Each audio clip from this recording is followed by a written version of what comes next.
নামাজ আদায় করো, আমাকে যেমনে নামাজ আদায় করতে দেখো, আমি কেমনে দাঁড়াই, আমি কেমনে আঙ্গুল বান্ধি, আমি কেমনে হাত বাঁধি, আমি কেমনে রুকু দেই, আমি কেমনে সিজদা দেই, এইভাবে দেখে দেখে তোমরা নামাজ আদায় করো।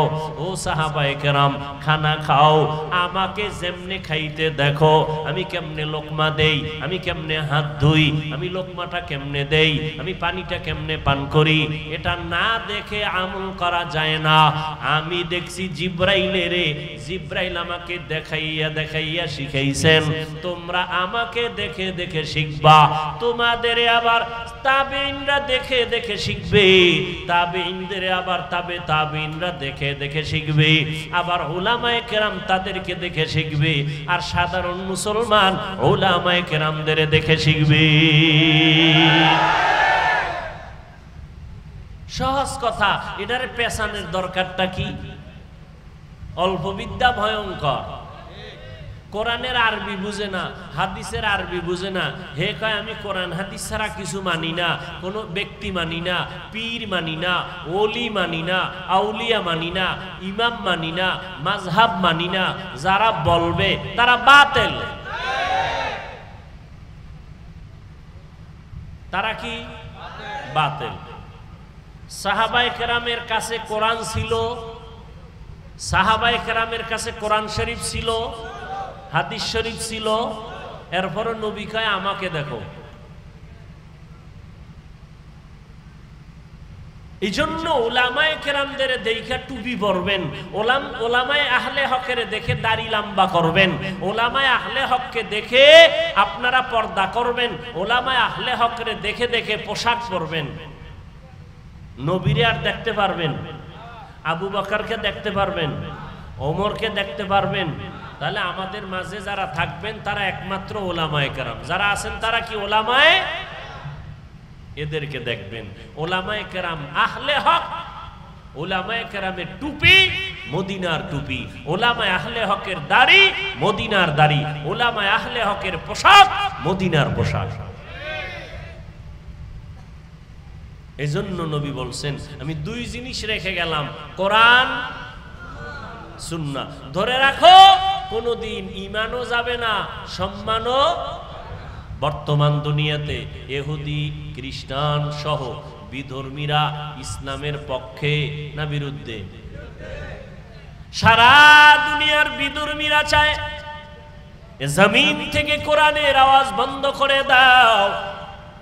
এদের সাথে আবার একদল ভেতরে ভেতরে তাল মিলায়ে মুসলমান ব্যানারওয়ালা মুনাফিকেরা আছে না নাই?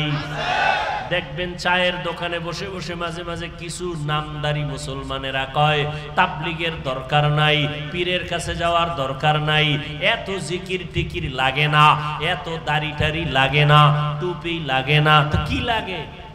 বিড়ি টানা লাগে, গাঞ্জা খাওয়া লাগে। টুপি লাগে না, দাড়ি লাগে না, পর্দা লাগে না, হালাল লাগে না, হারাম লাগে না, লাগে না লাগে না বলতে বলতে যদি এমনই মরণ হয়, কিয়ামতের দিন নবী বলবেন তোর মতো বেঈমান উম্মত আমার লাগে না। তুকু যাও সুন্নতে আহমদ কুজা বা মুহাম্মদ কে বুয়াদ নিসবতরা কারে শয়তা মি কুনি নামত ওলি গরওয়ালি ইনস্তু নানত বরওয়ালি। নাম হইল ঈমান আলী। নাম কি? ঈমান আলী। কালেমাও জানে না, তাজা বেঈমান। জনমের চেহারা কালো, নাম দিছে সানমিয়া। ও আল্লাহর গোলাম, নবী বলেন দুই জিনিস রেখে গেলাম, আঁকড়াইয়া ধরো। সারা দুনিয়ার ভেতরে এত দুশ্মন, সুযোগ পেলে মসজিদ বন্ধ করে দিবে, সুযোগ পেলে মাদ্রাসায় তালা লাগায় দিবে, সুযোগ পেলেই ওয়াজের মাইক বন্ধ করে দিবে। ঠিক নি? আমি সেদিন গাজীপুরে বলেছিলাম কোরআন হাদিসের বয়ান চলবে, উম্মতের আমরা জান্নাতে নিতে চাই। আমরা ওলামায়ে কেরাম আওয়ামী লীগের নামাও বিএমপিরে বসাও, বিএমপিরে নামাও আওয়ামী লীগের বসাও, এই বয়ান আমরা ওয়াজের প্যান্ডেলে করতে আসি নাই। আমরা বয়ান করব জাহান্নাম থেকে বাঁচো, জান্নাতের পথে চলো। এই জন্য কি অনুমতি লাগবে কোনো সুদখোরের? এজন্য অনুমতি আনতে হবে কোনো বেনামাজির? কোরআন হাদিসের বয়ান চলবে, কোনো অনুমতির প্রয়োজন হবে না। কথা ঠিক না বেঠিক? বসেন। কোরআন হাদিসের কথা হবে আল্লাহর জমিনে, এখানে কারো অনুমতি লাগবে? কেউ ভুলেও কারো অনুমতি নিতে যাবেন না, খবরদার। বরং কোরআনের প্যান্ডেলে কোরআন সুন্নাহর বাইরে যদি ভিন্ন কেউ কোনো কথা বলতে চায়, ওলামায়ে কেরাম থেকে অনুমতি নিতে হবে। এটা কি রাজনীতির মঞ্চ? তাহলে রাজনীতির ভোট চায় কেন? চায় না? চায় না। কোরআনের মাহফিলে রাজনীতি কেন? এর কারণ একটাই, শিয়ালের হাতে মুরগি আমানত রাখলে যা হয়, সুদখোর বেনামাজির হাতে ধর্মের চাবি দিলে তাই হয়। আল্লাহ হেদায়েত দান করুন। ওলামায়ে কেরাম এই যুগে নবী আসবেন না, নবুয়তের দায়িত্বে যারা থাকবেন, উম্মতকে জান্নাতের পথে ডাকবেন, তারা ওলামায়ে কেরাম। তাদের সম্মান নিচে না উপরে? শুধু মুখে না কাজেও? কাজেও। খবরদার, কোন আলেমকে পরামর্শ বয়ান শিখায় দেওয়া, এইভাবে বয়ান করেন, এভাবে করেন, এই সুযোগ কারো নাই। আছে? কারো নাই। কোরআন হাদিসের বয়ান করব, আপনার থেকে শিখতে হবে বয়ান কেমনে করব। কয় হুজুর কোরআন হাদিসের বাইরের থেকে বয়ান করবেন না, কোরআন হাদিসের বাইরের ওয়াজ করবেন না। কোরআন হাদিসের বুঝেন কি যে বাইরে কোনটা ভিতরে কোনটা? কোরআন হাদিসের ভেতরের বয়ান করতে হলে সুদের বিরুদ্ধে বলতে হবে, ঘুষের বিরুদ্ধে বলতে হবে, বেনামাজির বিরুদ্ধে বলতে হবে, বেপরদার বিরুদ্ধে বলতে হবে।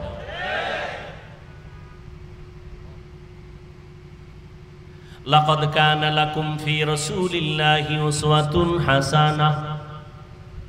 পয়গম্বর বলেন, আল্লাহ বলেন, ও নবী জানায়া দেন দুনিয়ার মানুষের। আয়াতটা একটা ঘটনার প্রেক্ষিতে আল্লাহ অবতীর্ণ করেছেন। রহমতের নবী আমার এমন এক জমিনের মধ্যে আগমন করেছে, যেই জমিনের মানুষগুলো চরিত্রহীন, নাপাক। এতটাই চরিত্রহীন, নাপাক, সারা দুনিয়াতে এর মতো চরিত্রহীন মানুষ আর কোথাও নাই। এই চরিত্রহীন নাপাক মানুষের মাঝে আল্লাহ তাআলা চাঁদের আলো পাঠায় দিলেন। ওমা আরসালনাকা ইল্লা রাহমাতাল লিল আলামিন। জগৎ সমূহের জন্য রহমত আমার নবী। মক্কা নগরীতে নবী আসছেন, এমন এক হালাত, মক্কার মানুষগুলো এত বড় নাপাক। আল্লাহর ঘর বাইতুল্লাহ এত দামি ঘর, যেই ঘরটার দিকে তাকাইলেই সওয়াব। আরো আস্তে করে বলে, বাইতুল্লাহ গেছেননি কেউ? জান না কেউ? কি ময়দানে কেউ নাই? যাওয়ার আশাও নাই? আল্লাহ কবুল করেন। বাইতুল্লাহ গিয়া প্রথম নজর দিবেন, প্রথম নজর দেওয়া মাত্র যে দোয়া করবেন সাথে সাথে কবুল। সাথে সাথে কি কবুল? বাইতুল্লাহর দিকে প্রথম নজর দিয়া যে দোয়া করবে সেই দোয়া কবুল। ভাইরা আমার,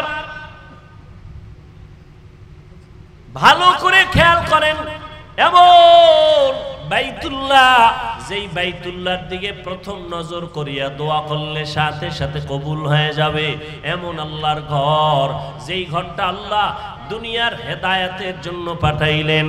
ইন্না আউওয়ালা বাইতি উযিআ লিন-নাসি লাল্লাযী বিবাক্কাতা মুবারাকাও ওয়া হুদাল লিল আলামিন।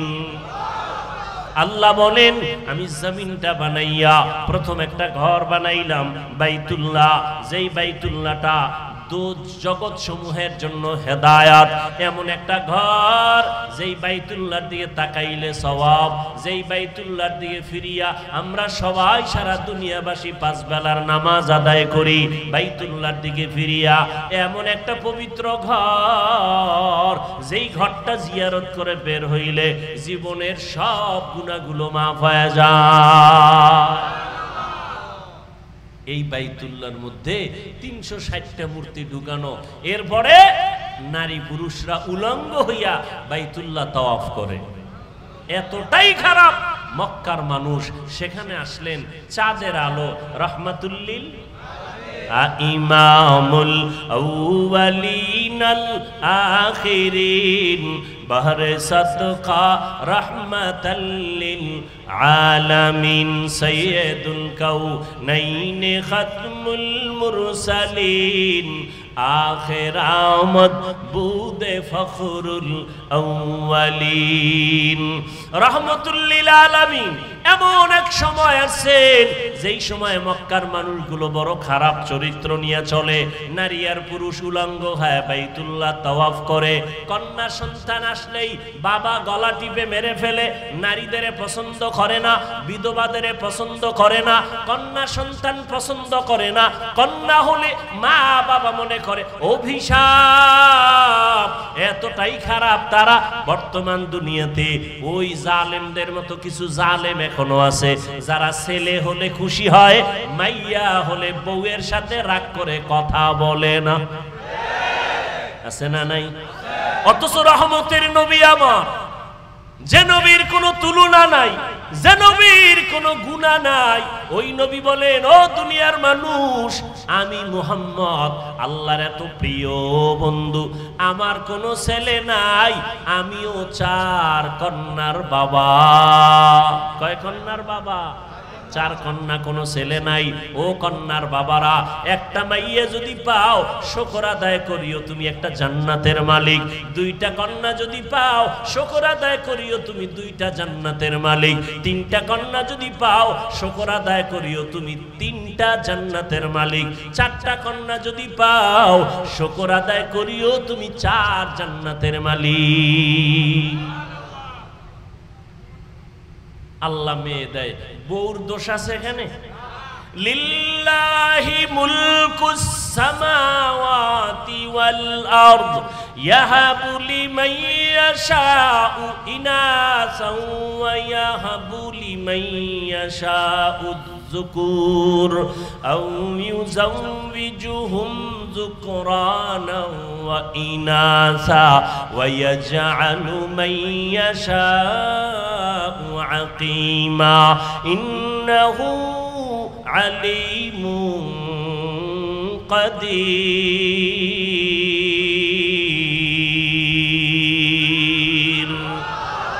কাদের কুদরত দারি बर कमाल अंता रब्बी अंता हस्बी जुल जलाल तू ही कादिर जलीलुल्लाह जहादार बहर हाले तू ही मेरा निगाहदार। নবী আসছেন এমন একটা নাপাক জায়গা, এমন একটা নাপাক পরিবেশ, মানুষগুলো নবী মানবে দূরের কথা, এরা কন্যা সন্তান পছন্দ করে না। রহমতের নবী আসলেন, যুদ্ধ শুরু হয়ে গেল, একের পর এক নবীর রাস্তায় বাধা, চলতে বাধা, খাইতে বাধা। আমার নবী যদি দোয়া করে উহুদের পাহাড় স্বর্ণ হয়ে যায়, খানা সামনে এসে হাজির হয়। কিন্তু কেমন আল্লাহর কুদরত, আমার নবী রহমতুল লিল আলামিন এমন ভাবে আমার আল্লাহ পাঠাইছেন, দুনিয়ার জমিনে ঈসা নবী আব্বা বলে ডাক দিতে পারেন নাই। 6 বছরে মাও হারায় ফেললেন। অসহায় এতিম নবী আমার, এত কষ্টের জীবন। শিয়াবে আবু তালিবের মধ্যে বংশের দুশ্মনেরা আমার নবীকে 3 বছর পর্যন্ত গৃহবন্দী করে রাখলো। খানা দেয় না, পানি দেয় না।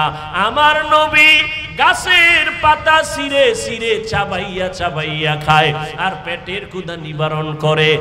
এমনিতেই নবী আমার দিন দুনিয়া এই পর্যন্ত পৌঁছে না।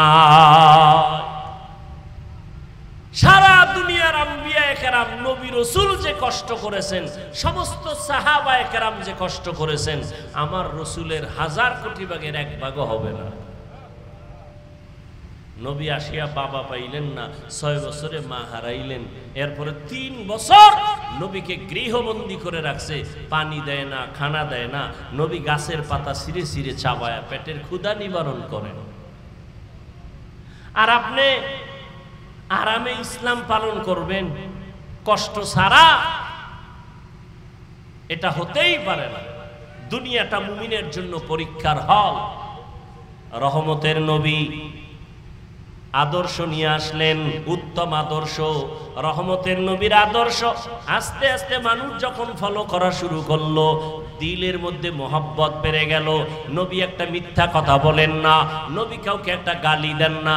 অনেক মানুষ নবীরে গালি দেয়, আমার নবী একটা গালির জবাবও দেন না। নবী আমার এমন আদর্শের নবী, 2টা চোখ গরম করে নবী কারো দিকে তাকান না। নবীর ব্যবহার এত সুন্দর, নবী সবার সাথে সুন্দর নরম ব্যবহার করেন। আর এই নরম ব্যবহারে মক্কার কাফের বেঈমান খারাপ মানুষগুলো পাগল হইয়া 7 বছর বয়স রাসূলের চাচাতো ভাই হযরত আলী আমার নবীর হাতে হাত লাগাইলেন কালেমা পড়ার জন্য। আমার নবী দুনিয়াতে আসছেন, মক্কার জমিনে বরকত শুরু হয়ে গেল। জমিনের মধ্যে 1000 বছর অগ্নি জ্বলতো, আগুন জ্বলতো, নবীর আগমনে ওই 1000 বছরের আগুন নিভিয়া গেল। আম্মা জান আমেনা বলেন, মুহাম্মদ আসার পরে আমি একটা নূরের আলো দেখতে পাইলাম। এমন আলো ওই সিরিয়ার রাজপ্রাসাদ পর্যন্ত বহু দূর আমি চোখের সামনে দেখতে পাইলাম। নবীর আদর্শ দিয়া মক্কা নগরীর মানুষগুলোকে, চরিত্রহীন মানুষকে এতটা দামি বানায় দিলেন। আল্লাহ জিব্রাইলকে পাঠায় বলে, লিস্টি দিয়া দিলাম, নবীকে দেখাও। এই লিস্টিতে যাদের নাম আছে এরা সবাই বিনা হিসাবে জান্নাতি। ওই নবীর ওয়াদা, 2 জিনিস ধরে রাখ, ঈমানও যাবে না, সম্মানও যাবে না। 1500 বছর পরে আজকে এই মাঠের ভিতরে আল্লাহর কোরআনের সম্মান আছে না নাই? কোন এমপি মন্ত্রী টাকাওয়ালারা এত মানুষগুলো বসায় রাখতে চাইলে মাথা গরম হয়ে যাইত, নিয়ন্ত্রণ হারা হয়ে যাইত। বসার জন্য ভিআইপি ব্যবস্থা, নাস্তা, নাইলে কত ভিডিও হইতো। এন কিন্তু রসুলের আদর্শ মানার কারণে এতগুলো মানুষ, সব ঘরানার মানুষ এখানে ঠান্ডাভাবে বসে আছে। রসুলের আদর্শ সত্য, সম্মান আছে, এটাও সত্যতার প্রমাণ।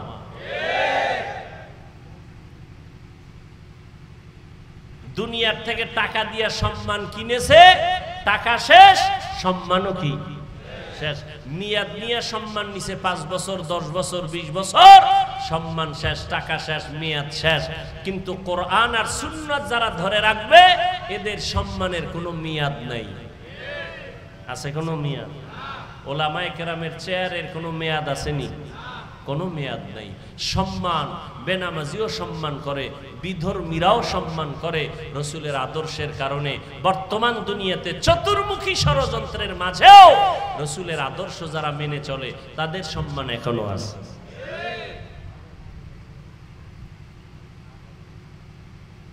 আমরা চাকরি চাইও না, চাকরির জন্য কারো কাছে হাতও বিছাই না। আমাদেরকে ম্যাজিস্ট্রেট বানাও, ডিসি বানাও, এসপি বানাও, তাও বলি না। এমপি বানাও, মন্ত্রী বানাও, তাও বলি না। কেন বলবো? আল্লাহ যে সম্মান দিছেন ওলামায়ে কেরামদেরকে, ওই চেয়ারওয়ালারা আলেমের পেছনে এসে বসে থাকে একটু দোয়ার জন্য। সম্মান কে দিছেন? আলেমরা করোনায় অনেক মানুষ না খাইয়া অকাতরে জীবন দিয়েছে, কোন আলেম মরছে? আল্লাহ চোখের সামনে দেখায় দিলেন। রহমতের নবী আমার জীবনটা কঠিন তুফানের মাঝে চলছে, ঘরের ভেতরে দুশ্মন, ডানে বামে সামনে পেছনে দুশ্মন, এত বড় দুশ্মনী করলো জন্মভূমিতে আমার নবীকে থাকতে দিল না। গভীর রাত আমার নবী হিজরত করে মদিনার পথে রওয়ানা। এরে নবীর আশিক মদিনায় যাইয়াও নবীরে শান্তিতে থাকতে দেয় না। ওই আবু জাহিল্লা লোক পাঠায় মুহাম্মদের সাথে যুদ্ধ করার জন্য। এভাবে বহু যুদ্ধ, একটা যুদ্ধ হলো খন্দকের যুদ্ধ। মদিনার পার্শ্বে তিন দিক থেকে পাহাড়, দুশমন আসতে পারে না, একদিক থেকে খোলা। নবী গর্ত খনন করলেন, সাহাবায়ে কেরামদের বললেন গর্ত খনন যদি করি নিরাপত্তার জন্য, দুশমন আমাদের ডাইরেক্ট আইসা হামলা করতে পারবে না, চলো আমরা গর্ত খনন করি। নবীও কাজে লেগে গেলেন। পাথরওয়ালা জমিন, পাথর উঠাইয়া গর্ত পরীক্ষা খনন করবেন। ওদিকে প্রচন্ড গরম, সহ্য করা যায় না। এমন এক হালাত, সাহাবায়ে কেরামদের ভেতর থেকে কেউ দাঁড়ায় বলে ইয়া রাসূলুল্লাহ আমার বাড়িতে যাওয়া লাগবে, পাহারা দেওয়ার কেউ নাই। আসলে কাজে কষ্ট, এ কথা নবীকে বলতে পারে না। মিথ্যা অজুহাত দিয়া নবীর থেকে রুখসত চায়, ছুটি চায়। নবী দিবেন ভাব। জিবরাইল আমিন এসে হাজির, ইয়া রাসূলুল্লাহ এদের অন্তরের মধ্যে নেফাকি, এরা আসলে নাম দেয় মুসলমান, আসলে এরা মুনাফিক। এদের জানায়া দেন। আল্লাহ আয়াত নিয়ে পাঠায় দিলেন, লাকাদ কানা লাকুম ফি রাসূলিল্লাহি উসওয়াতুন হাসানা। আল্লাহ পাক বললেন ও নবী জানায়া দেন মুনাফিকদের জন্য আপনি রাসূলের মধ্যে আদর্শ ছিল, তারা গ্রহণ করে নাই। মুমিনদের বলে দেন আপনার মধ্যে তাদের জন্য আদর্শ আছে, থাকবে কিয়ামত পর্যন্ত। যারা গ্রহণ করবে তারা কামিয়াব হয়ে যাবে। আমার নবী নিজে কাজ করতেছেন পরীক্ষা খননের, সাহাবায়ে কেরাম কাজ করতেছেন। এক পর্যায়ে ক্ষুধা, খানা নাই, কষ্ট, পাথরওয়ালা জমিন, আবার রোদের প্রচন্ড তাপ। সাহাবাদের মধ্যে কেউ ক্ষুধার তৃষ্ণায় সইতে না পাইরা নবীর সামনে দাঁড়াই, আমার নবী যার কোনো গুনাহ নাই, দুইটা পাথর পেটে বেঁধে নবী এত কষ্ট করতেছেন, আর আমরা একটা পাথর বেঁধে কষ্ট করতেছি। সাহাবাদের কান্না, নবীরও কান্না চলতেছে। এক করুণ দৃশ্য সেখানে বিদ্যমান। পার্শ্বে একজন সাহাবী জাবের রাদিয়াল্লাহু তাআলা আনহুর বাড়ি। জাবের এখানে দাঁড়ানো, নবীর কান্না দেইখা সহ্য করতে পারে না, একটা দৌড় মারছে। ঘরের মধ্যে গিয়া গোপনে কয় বিবি রহমতের নবীর কান্না সহ্য করা যায় না, সাহাবাদের কান্না, ক্ষুধা, বলো ঘরের মধ্যে কি কোনো খাবার আসেনি? বিবি বলে মাত্র 2-3 জনের খানার মতো একটু আটা আছে, আর একটা বকরির বাচ্চা আছে, 2-3 জন খেতে পারবে। একটা দৌড় মারছে, নবীর দরবারে আইসা দাঁড়ায় গেল। ও পয়গম্বর, কানে মুখ লাগায় খা। নবী আসতে বলতেছি, আমার ঘরে সামান্য আটা, একটা বকরির বাচ্চা, 2-3 জন খেতে পারবে। আপনি যদি গোপনে গোপনে আসেন 2-3 জন সাহাবীদের নিয়া আমার বাড়ি দাওয়াত। জাবের রাদিয়াল্লাহু তাআলা আনহু এই কথাটা বলা মাত্র মায়ার নবী আওয়াজকে বড় করে বলে, সাহাবায়ে কেরামরা চলো, আমরা জাবেরের বাড়ি যাব দাওয়াত। জাবের পেরেশান হয়ে গেলেন। মাত্র 2-3 জনের খানা আছে। নবী শত শত সাহাবাদেরকে অর্ডার করলেন দাওয়াতে। মাথা গরম হয়ে গেল, আবার দৌড়। ঘরের মধ্যে গিয়া কয় বিবি সর্বনাশ। বলে কেন? কয় 2-3 জনের খানা নবীকে গোপনে বললাম। আমার মায়ার নবী কথাটা গোপন রাখেন নাই, ওপেন করে দিলেন। সব সাহাবায়ে কেরামদের, হাজারো সাহাবা, এদের নিয়া মায়ার নবী রওনা হয়ে গেছে আমার ঘরে আসার জন্য। বিবি ডাক দিয়ে কে, স্বামী পেরেশান হইও না। কথাটা কার জবানে বলেছে? বলে রহমতুল লিল আলামিন। বলে মায়ার নবী, রহমতের নবী যদি বলিয়া থাকেন কোনো টেনশন নাই, আল্লাহ ইজ্জত হেফাজত করবে। এমন একজন বিবি ঘরের মধ্যে পাওয়া কপালের ব্যাপার যে স্বামীর পেরেশানিটা ভাগ কইরা স্ত্রী নিয়া স্বামীকে সান্ত্বনা দিবে। স্বামী কোনো পেরেশান হইও না, কোনো টেনশন করবা না, আজকে কামাই করতে পারো নাই, আজকে কোনো রকম মরিচ দিয়া খানা খাইয়া আমরা ঘুমাবো, বাজার করতে পারো না, টাকা নাই, আমরা কোনো রকম খাইয়া জীবন কাটাবো। এমন বিবি হাজারে ঘরে একজন পাওয়া বড় কঠিন।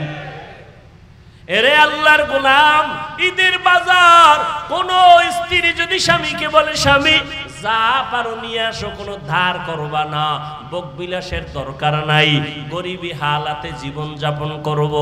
আমার নবী বলেন আমি গরিব হইয়া মরতে চাই, গরিবদের সাথে থাকতে চাই, কিয়ামতের দিন আমি গরিবদের নিয়ে জান্নাতে ঢুকতে চাই।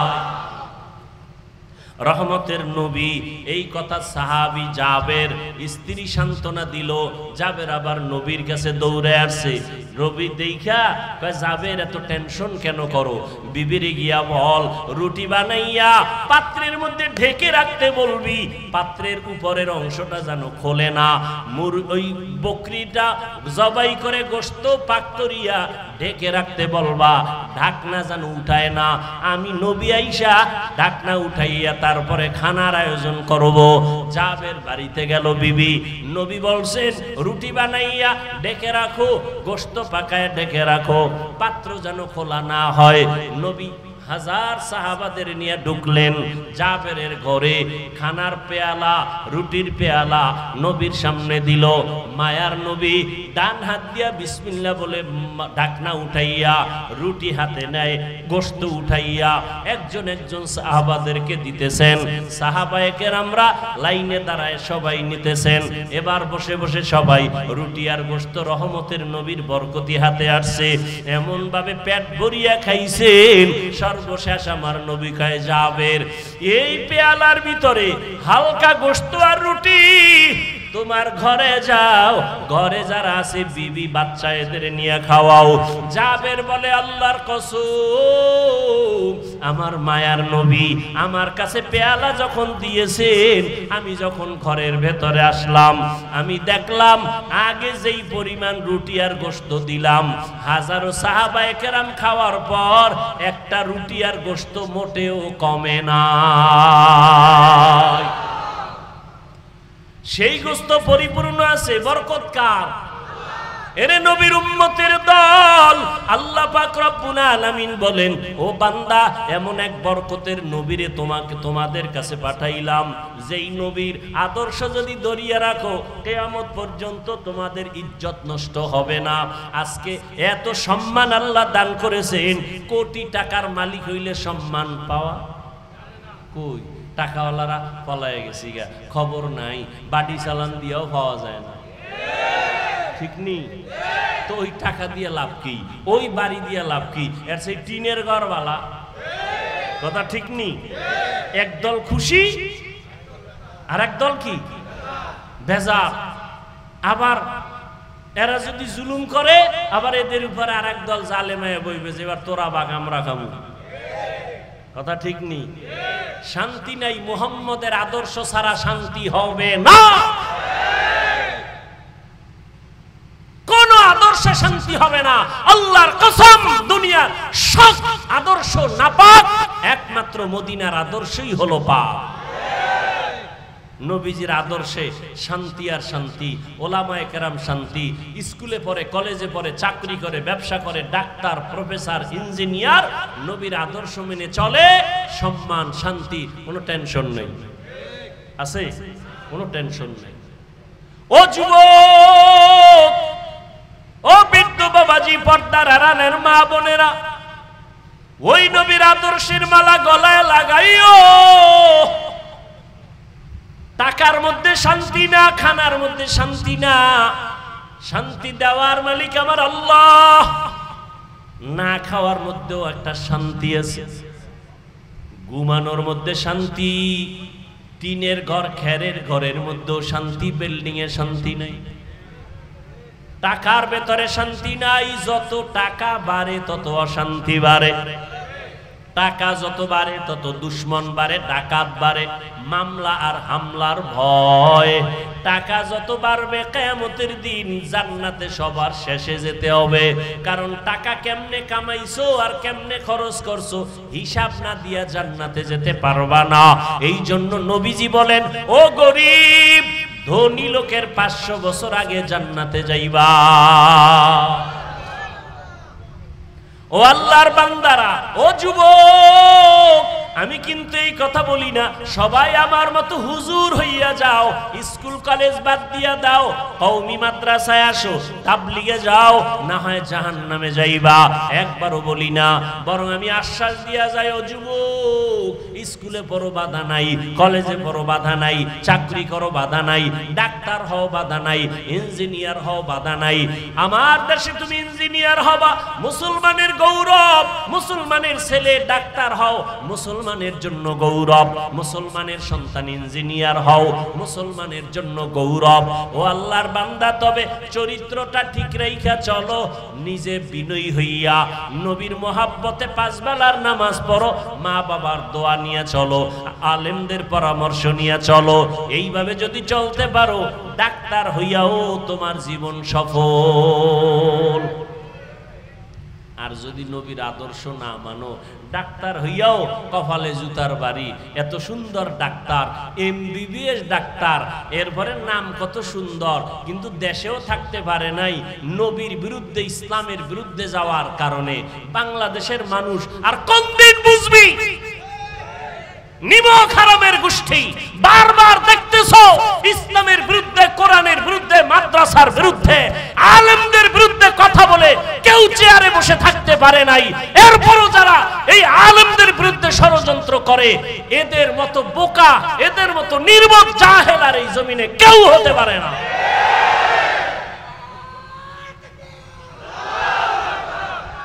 এরপর আলেমদের বিরুদ্ধে ষড়যন্ত্র, এরপর মাদ্রাসার বিরুদ্ধে ষড়যন্ত্র, এরপর কোরআনের মাহফিলের বিরুদ্ধে ষড়যন্ত্র। ভালো করে বারবার বারবার বাংলাদেশ পরিচয় লাভ করেছে ইসলামের বিপক্ষে অবস্থান নিয়ে, কোন মাস্তান টিকতে পারে নাই। ও দলীয় হইয়াও টিকতে পারে নাই, ওর দলের লোকেরা জুতা মারছে। তুই কও ইসলামের বিরুদ্ধে কইলি কেন? হজের বিরুদ্ধে বললি কেন? বিসমিল্লাহর বিরুদ্ধে বললি কেন? কথা ঠিক না? এদেশের মানুষ ইসলামের প্রতি অনেক দুর্বল, কালেমার প্রতি দুর্বল, আলেমদের প্রতি দুর্বল। এই জন্য আবার কিছু মুনাফিকরা আলেমগো কাছে রাইখা নিজের স্বার্থ উদ্ধার করতে চায়। এই জন্য ওলামায়ে কেরামেরও খুব সতর্কতা অবলম্বন করে চলতে হবে, যে আমরা কারো ব্যানারে ব্যবহার হব না, বরং আমরা আল্লাহর গোলাম, রসুলের উম্মত হয়ে চলব। আমরা কোনো ব্যক্তির গোলামি করব না। আল্লাহ যে সম্মান দিছেন, এরপর কি আর ডিসির চেয়ার লাগবে? ওইটার সম্মান বেশি না কোরআনের চেয়ারের সম্মান বেশি? তাহলে ডিসির পিছনে দৌড়াবো কেন? ওই চেয়ার আমারে দাও। ওই চেয়ারের পিছনে তো অসম্মানও আছে। আল্লাহ হেদায়াত দান করুন। এজন্য যুবকদের বলি, স্কুলে পড়ো, কলেজে পড়ো, ডাক্তার হও, আল্লাহর দোয়া করি, শুকর আদায় করি, তবে বেয়াদব হইও না। আলেমদেরকে মোহাব্বত করো, 5 ওয়াক্ত নামাজ পড়ো, মা বাবার দোয়া নিয়ে চলো। ডাক্তার হইয়াও তোমার জীবন সফল, মরিয়া গেলেও তুমি অমর। কবি নজরুলের ইতিহাস পড়ো, সুনাম করো। কবি নজরুল তোমার মতো সারা রাত মোবাইলে আকাম করলে কে নাম নিত? কে নাম নিত? এজন্য জীবনের সফলতার জন্য 2টা পুঁজি লাগবে, সুস্থতা আর সুন্দর চরিত্র। চরিত্র ভালো না, তুমি যত টাকাওয়ালা হও তোমার কোনো দাম নাই, কোনো দাম না।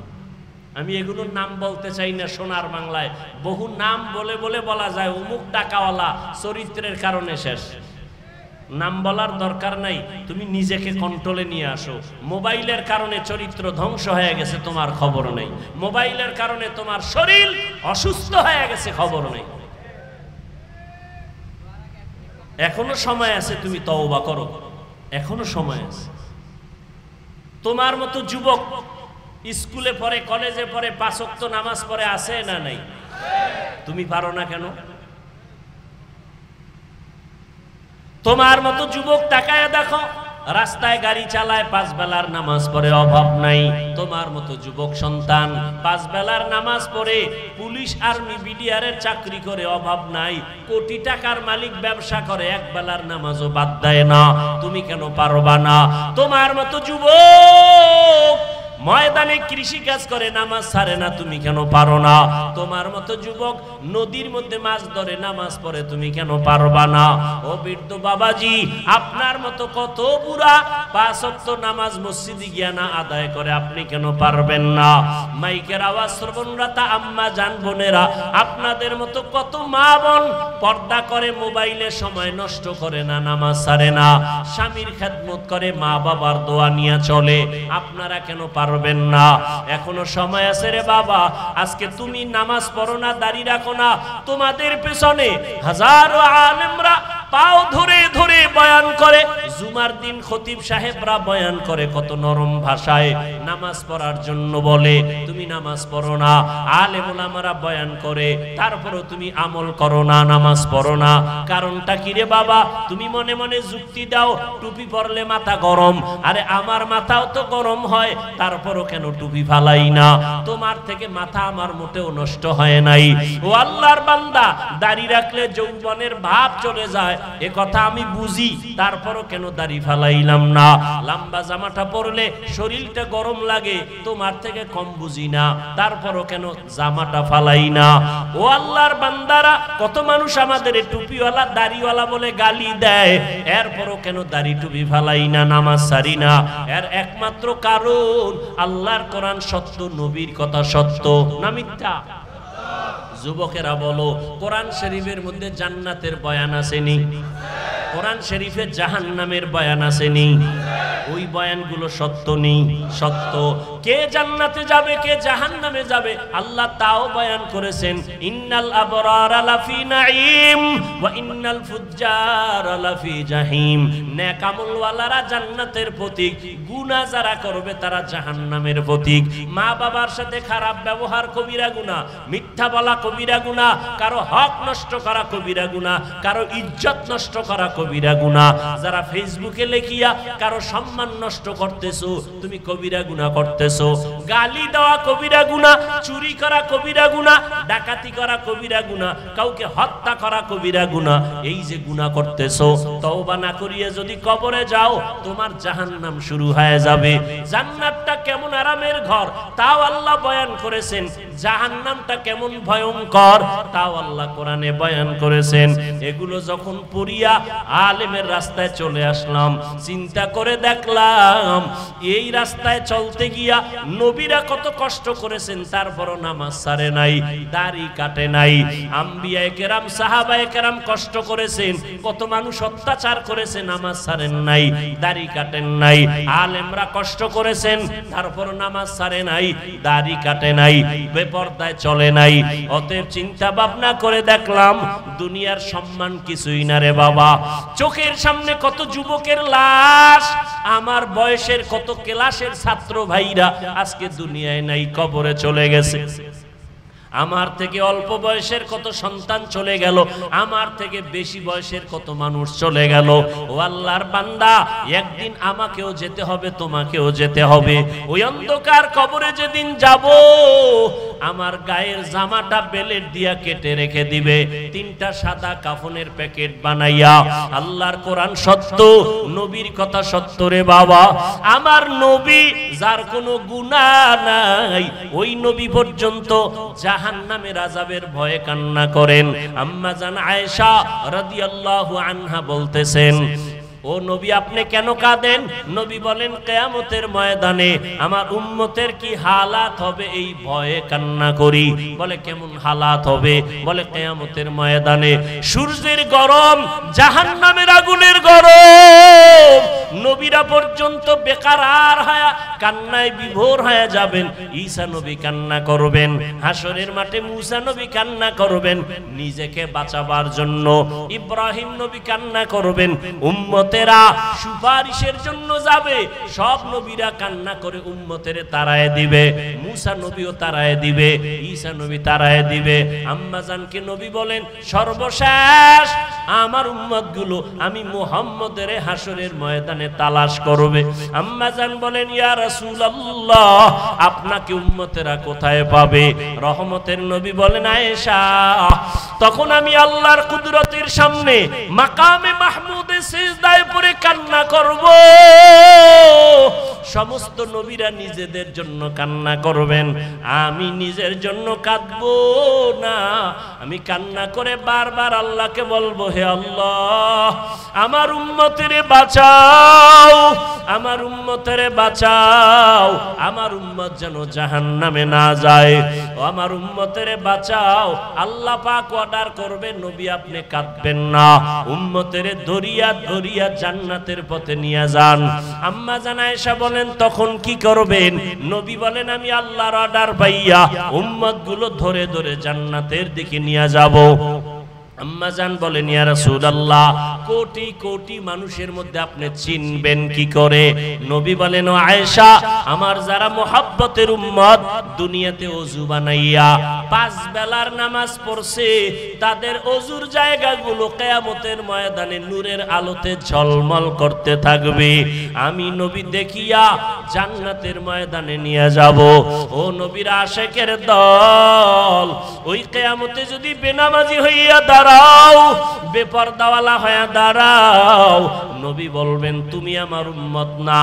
আল্লাহ গায়বী আওয়াজ দিয়া বলবেন গুনাহগার বেনামাজি ওয়ালাদের জাহান্নামের শিকল লাগাইয়া বাঁধো, জাহান্নামের আগুনের মধ্যে নিক্ষেপ করে দাও। ও আল্লাহর বান্দারা হেদায়েতের মালিক আমার আল্লাহ আমার নবীজির বয়ানে আবু জাহাল কালেমা পড়ে নাই, কপাল বড় খারাপ। আর ওমরের মতো বান্দা তরবারি নিয়ে নবীকে গলা কাটতে আসিয়া কালেমা পড়ে ফেললো। এই দুনিয়াতেও একদল মানুষ হাজারো বয়ান শুনিয়া কালেমা পড়বে না, বাইরে গিয়া সমালোচনা করবে, বিরোধিতা করবে। আর একদল আল্লাহর গোলাম গুনার কথা স্মরণ করে তওবা করবে আর মনে মনে বলবে হে মালিক জীবনে কত নামাজ ছাড়লাম, বেপরদায় চললাম, গুনাহ করলাম, আজকে থেকে নামাজ ছাড়বো না, বেপরদায় চলবো না, দাড়ি কাটবো না, মা বাবারে কষ্ট দিব না, উলামায়ে কেরামের পরামর্শ নিয়া নবীর তরিকা মানিয়া চলবো। ও যুবক বাবারা, ও বৃদ্ধ বাবাজিরা, ও পর্দার আড়ালের মা বোনেরা, তওবা করার মতো যদি নিয়ত হয় মনে মনে আল্লাহকে বলো আল্লাহ আর নামাজ ছাড়বো না, গুনাহ করবো না, নবীর তরিকা মানিয়া উলামায়ে কেরামের পরামর্শ নিয়া আর মা বাবার দোয়া নিয়া 5 বেলার নামাজ পড়বো। তওবা করার মতো যদি নিয়ত হয় খাঁটি তওবার নিয়তে দুটো হাত আমার আল্লাহকে দেখায় দাও। আয় আল্লাহ হাতগুলো কবুল করে নেন, তওবা কবুল করে নেন, তওবার উপরে মজবুত হইয়া চলার মতো তৌফিক দান করেন, আমিন। আলহামদুলিল্লাহি রাব্বিল আলামিন ওয়াসসালাতু ওয়াসসালামু আলা সাইয়্যিদিল আমবিয়া ওয়াল মুরসালিন ওয়া আলা আলিহি ওয়া আসহাবিহি আজমাইন।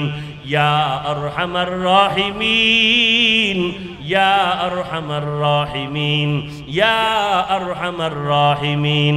রব্বিরহামহুমা কামা রাব্বায়ানি সগীরা। আল্লাহুম্মা ইন্নাকা আফুউন কারীম তুহিব্বুল আফওয়া ফা'ফু আন্না।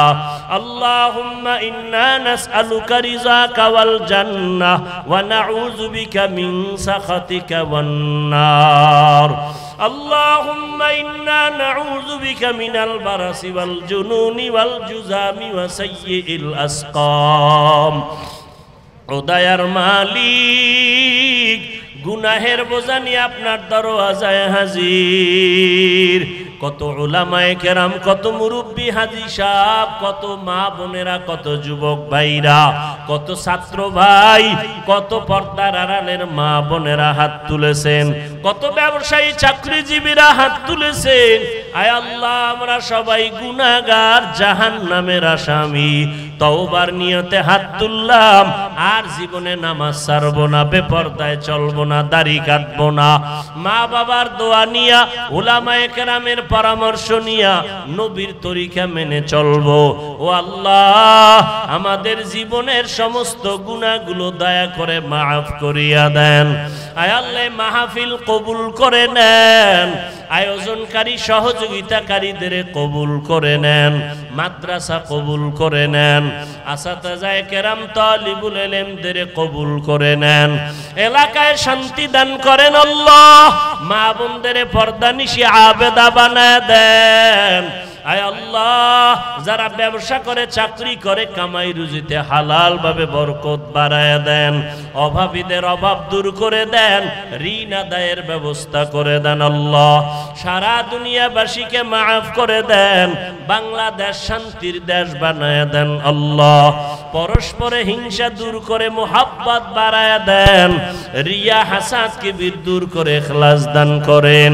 আয় আল্লাহ, দিলের নেক আশা পূরণ করে দেন। আয় আল্লাহ, ইলম হিকমত আমলে বরকত বাড়ায় দেন, উলামা তোলাবা উম্মতের অন্তরে ইজ্জত মুহাব্বত বাড়ায় দেন, ঈমান আমলের শক্তি বাড়ায় দেন, বাতিলের মোকাবেলায় বিজয় দান করেন। আয় আল্লাহ, মুসলমানদের হেফাজত করেন আল্লাহ, পরস্পরে মুহাব্বত বাড়ায় দেন, প্রবাসে যারা আছে তাদের হেফাজত করেন আল্লাহ। বন্যা কবলিত এলাকার যারা বাড়ি নাই, থাকার জায়গা নাই, খানাও নাই, শান্তির জীবনের ব্যবস্থা করে দেন আল্লাহ, বাসস্থানের ব্যবস্থা করে দেন, বরকতি রিজিকের ব্যবস্থা করে দেন। আয় আল্লাহ, নবীজির সুন্নাতওয়ালা জিন্দেগি দান করেন, নবীজির রওজা জিয়ারতের জন্য কবুল করে নেন।